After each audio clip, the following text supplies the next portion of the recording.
Right guys, today we're going to add cruise control to the NC1.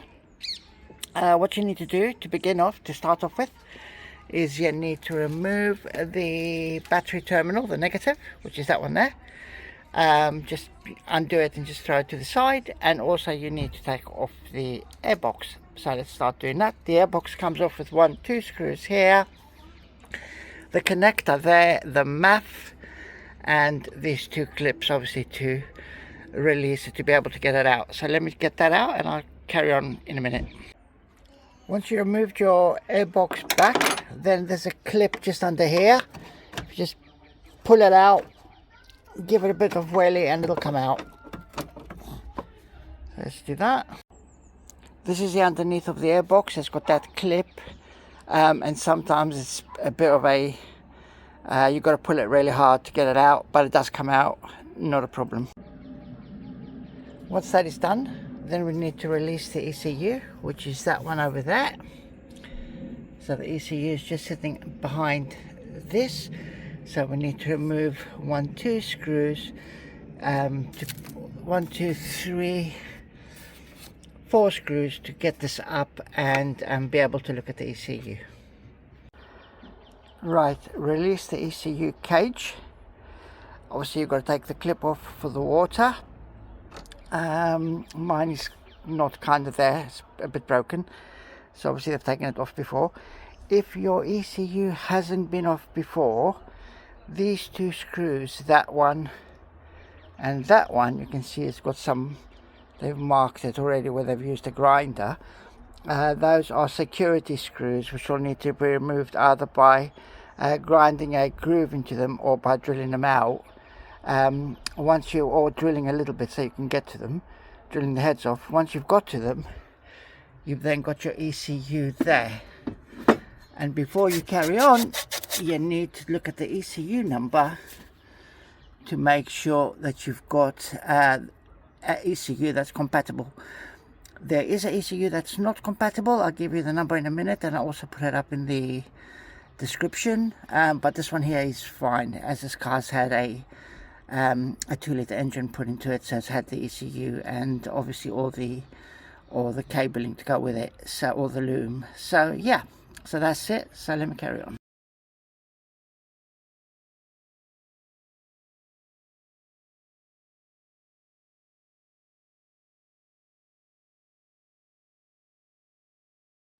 So it is the L831 which is not compatible with the cruise control. The L831 ECU came with early 1.8s, early NC1 1.8. So if you've got that one, then stop what you're doing and obviously either put your car back together or grab yourself a different ECU. If you do grab a different ECU, then you'll need to get the clocks, the locks and everything else that goes with it, because it's all linked. But yeah, if this one here is good to go, so what I'm going to do now is remove the 2 these 2 guys here, and I'm going to look for the right one.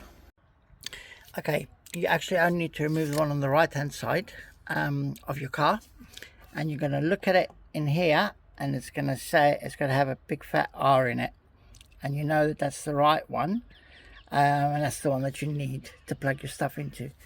Now you've got pins in here that are usable, so and they covered with those little white tabs. So these 2 pins here are usable, but you don't need to use those. Those are not for you today. You turn this upside down, and there's another 2 here which are actually diagonal. There's one there where my thumb is, just in there, and there's another one behind here in the 2nd row, just where my thumb is. Those are diagonal. Those are the ones that you need to use today. So I've got the loom coming from Alex Engineering. It's coming, it should be delivered any moment. But what I'm doing now is getting ready to pull those wires through the bulkhead. You can drill the bulkhead, and in the Alex Engineering pack there is a little grommet that you can use. I do not want to drill the bulkhead, so what I'm doing is I'm going through where the wires are going through the bulkhead already, and I have made a tiny little slit there let me show you. You can see for the wires to go through so that they don't pinch. And then what you do is you put a big screwdriver behind there to pull it away from the bulkhead just a little bit, not much. And then you get yourself the old faithful, the coat hanger, the metal one, and you put it through. Make sure you put it through going in left ways, so that way, so it doesn't hit anything behind. And then once you've done that, then you can see it'll come out there, just up there. So that's now come out. So what I'll do then is attach the wires to the other side of that with some masking tape and pull them through really gently into the inside of the car. Okay, my stuff has just arrived. So first of all, shout out to Alex Engineering for making these looms. So the first thing that I got was the loom. So the bit with the 2 wires and the earth will go to the ECU, and then you've got the shorter bit which will go into the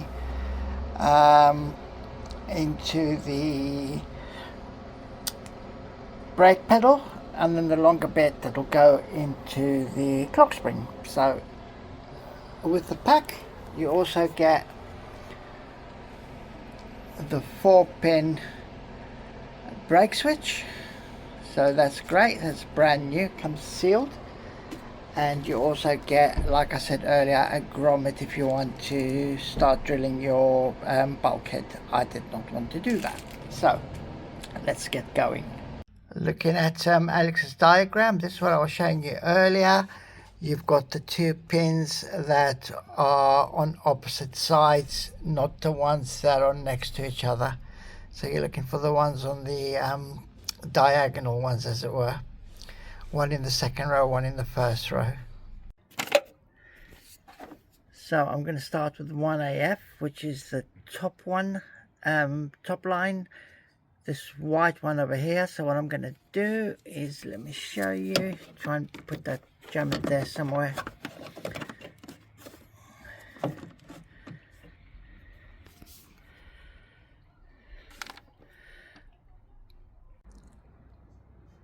These things are really delicate, is what I'm going to say. Really, really delicate. When you are taping them to your coat hanger, please fold them over like so,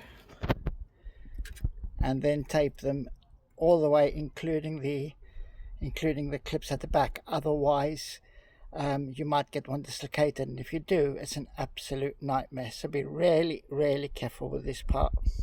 Right, I'm all ready to go in.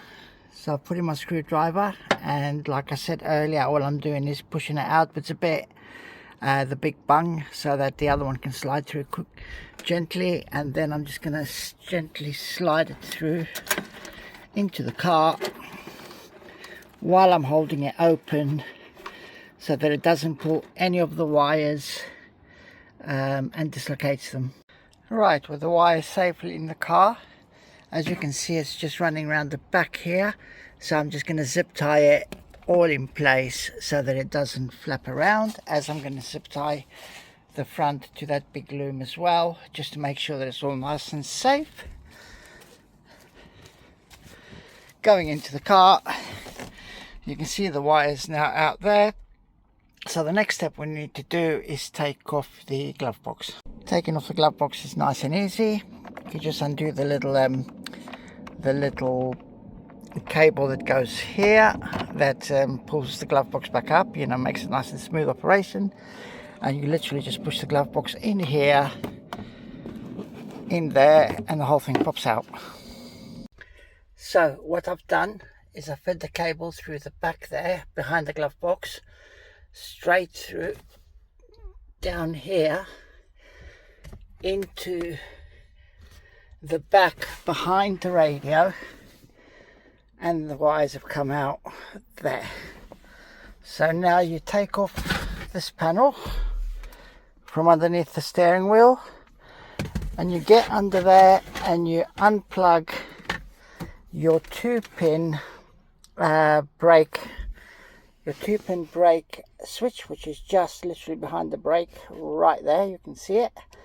You unplug that and you twist. It's a twist action to take it off. I'll show you.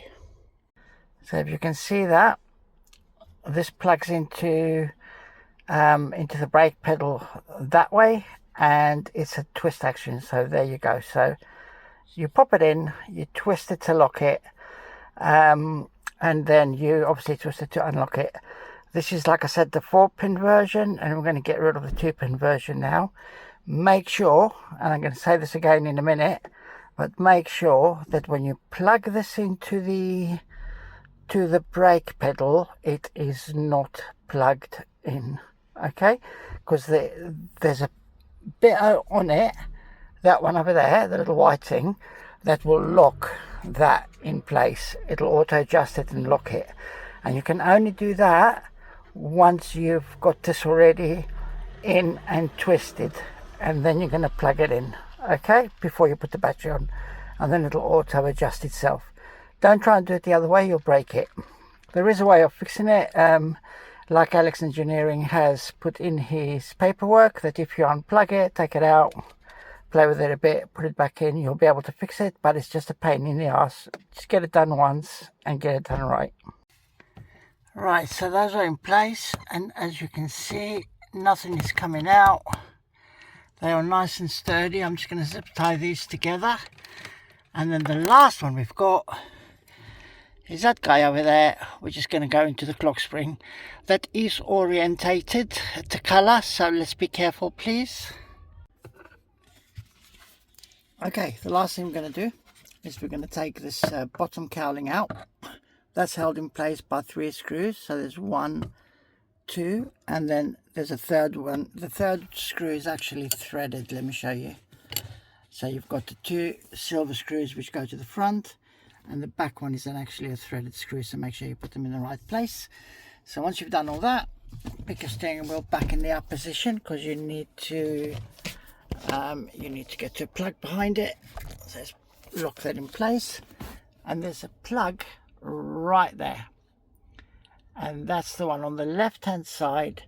Is the one, the little one, this one is the one that we are going to take out. Where is it? I can't even get my finger on it. That one is this one here is the one that we're going to take out, and I'll show you in a minute. Actually, I'll get it out and I'll show you. Right, that is your clock spring. Let me show you. So that's your clock spring. So that's for your airbag, this yellow one. It's the white one next to it that you need to pull out. Once you've pulled it out, there's a tab on it just over here, and you're going to pry that little tab open. Let me show you. So once you've pried it open, it's going to look like that. So you've got a gap on that side to the left. That's going to remain a gap. We're not interested in that. And you've got 2 gaps on this side. Let me just focus. There we go. You've got 2 gaps on the right, which is the ones that we are interested in. So let me just grab my diagram and show you which one goes where. So the yellow one is going to go in number 7, which is the one closest to the right, and the black one is going to go right next to it. So yellow one, number 7, which is, let me focus that real quick. So yellow one will go into number 7, which is that one there, and then right next to it towards the middle will be the black one. So he's done them really well, Alex Engineering. So he's actually marked them which ones are which. So even though the colours are different, ignore the colours of the actual wires. He's put little markers on it. So there's your yellow and there's your black, and those are the ones we're interested in. So the yellow one first. Right, once you've got them all in, and you know you've got them all in because you are looking for the make sure that all the little gold bits are facing you, so you know that they're all in the correct orientation. They clicked in, so all you now got to do is put that little guy back. Right, the next thing I'm going to move to is the steering wheel. Obviously I'm not putting anything back just yet because I need to zip tie it, and also I like to test drive it before I put all the plastics back. So we're going to move to the steering wheel. Now as you can see, I've already done mine, but I have got a spare steering wheel to show you what you're doing and how you're getting it off and putting it back on. So with the steering wheel, you're going to take it off the car, make that a bit smaller. And the way you're going to take it off the car is you're going to turn it, and just on the left here there's a bung, a little rubber bung. It literally comes out with a screwdriver. Just flick it out, and there's a 10mm bolt in there. Undo that one. Same on the other side. Bung out, bolt out, and that will release your airbag. Please make sure that you have the battery unplugged still, and otherwise your airbag could explode. Let's not have that. In the airbag there's a couple of things you need to release. This one here, the white one, plugs into the clock spring over there. That white one also plugs into the clock spring. No, I think this white one plugs into the clock spring. Yep, clock spring, and then the airbag plugs in as well. And then to release it, you undo the 21mm bolt here, the 21mm nut, and then just keep it on really loosely on the actual bit that's coming out, and then just bang it on each side just to release it, and then you can pull the steering wheel out. Once it's loose, make a mark on where the steering wheel goes to the actual stalk coming out here, and then remove your nut and remove the steering wheel. Once that's done, in here, as you can see, the wires going under here. You need to take them out, so let's pull those out. Let's pull them from out of the plastic, and there are normally 2 screws. Obviously this is an old steering wheel, but 2 screws, one here and one there. Undo those, and this whole plastic thing will come out. There's a couple of clips there, unclip them, one there and one there. Let me just get those without see if I can get them while holding the phone. There we go. Hang on one sec. There we go. So once you've removed them and you've pushed those little tabs down, this whole thing will come out, and you can see that it slots in. It's got 2 little pins, one here and one here, that holds it in place, kind of centers it, and then it's got these 2 tabs, one there and one there, for that to come out. Once that's come out, turn your steering wheel upside down, and you're going to take 2 off here, 2 off there, and you're going to take these plastics off and put your new plastics on. I just put them both together. It's much easier. They do connect, but I just put them both together, much easier off the new one. This is your time if you want to do what I've done and take these plastics, all 3 of them off. They do come apart. Obviously once you've taken them off, you can pry them off and paint them black. I like mine black. You can leave your silver, it's up to you. And once you've done all that and you've got your new wires in, get this guy back. You screw all those back in place. You get that guy back in there, like so. Make sure that those 2 little tabs line up, which is there and there. Click it back into place, and then obviously don't forget to run your wires under here, under that bit there, so they are connected like that. And obviously the ones that will come from this side will go under that bit there, if you see what I mean. It's like a little hook, and it just opens up and just put the wires through, and that is it. And then you just reverse what you've done to take it off, and you put it back on, making sure that you're putting in the airbag and everything else. It's really easy, to be honest. I'm trying to explain it the best I can, but it's not difficult. Everything's now in place, so all I'm going to do now is put back everything that I've taken off. making sure that I put that earth for the cruise control with that earth when it goes onto that, if you see what I mean. I'm just going to double check my wiring, and then I'm going to put it all back together and take it out for a spin. Right, once you've put the engine bay back together, your steering wheel is back on the car, it's time to test. Obviously I'm leaving the glove box off and all the plastics off for the moment until I test it and make sure that everything is working. So let's go. Okay, once you've got everything all together, you literally just throw the airbox on just loose like that, so that you can put the MAF back on. Don't put anything else on, there's no need to for the moment. And also don't put anything inside, because what you want to do now is go and test it. So for that, I'm going to need one of my neighbours to video, so I'll be right back. Right, we're taking it out for a test drive. So what we're going to do first of all is we're going to hit the on off button. It could be on, it could not be on, you'll never know, because there's nothing on the display, because obviously the NC1s didn't come with cruise control, so there's nothing to tell you you've got cruise control on, but you'll know. So I turn it on, and then we'll get to 30 miles an hour, and I'll pass this over to my trusty neighbour, and she can record the speedometer, that you can see it's nice and steady when I get it to 30 miles an hour. Okay, let's try it. Go on. Okay, so let's press the set button, and you can see now that it's set at 24 miles an hour and it's going nice and steady.